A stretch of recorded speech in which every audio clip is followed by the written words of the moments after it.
All right, I spend a lot of time traveling all over North America coaching pickleball. And I spend a lot of time receiving emails from you as well about things that you're struggling with. And perhaps the top thing that I hear from people that they're struggling with, that they wish they could be better at, is how to control pop-ups. And in most of these scenarios, they're talking about when they're up at the net and they receive a ball, it's dipping down, it's coming down low, and they pop up that ball. It goes too high. And what happens, of course? Well, the opponents come and they slam it right down your throat. Or preferably not at your throat, but you know what I mean, down into the dirt. So why don't we take a minute to understand what is it that causes these pop-ups to happen, and what can we do to avoid them? If you ask people what it is that controls the height of the ball, very often they'll tell you about the paddle angle. The more open the paddle face is, the more likely that the ball is going to go upward. And this is true. The other thing that they might mention is the swing path. If you swing from low to high, the ball is more likely to go up, and if you swing from high to low, it's more likely to go down. This is also true.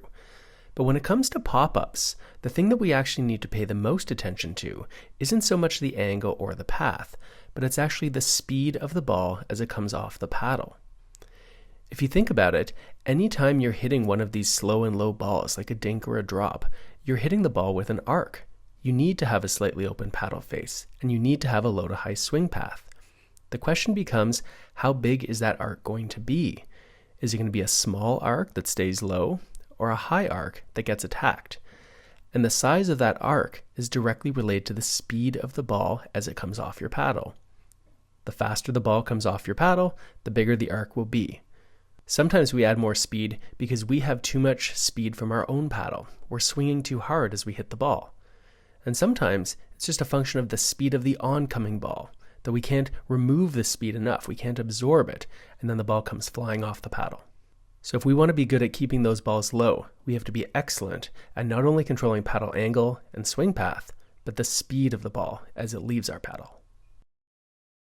Okay, so there you have it. When you pop up that ball, when you send that ball too high, yes, it could be a function of the paddle angle.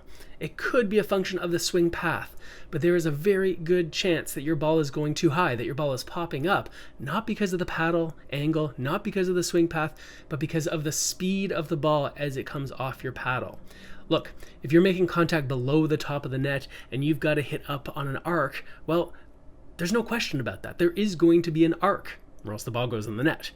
The real question is, how big will that arc be? Will it be a nice, small, tight arc that stays close to the net, that stays low, that then forces your opponents to hit up? Or is it going to be a big, high arc that then is that sitter that's way up here that your opponents get to put away? And how big that arc is almost always a function of how fast the ball comes off your paddle.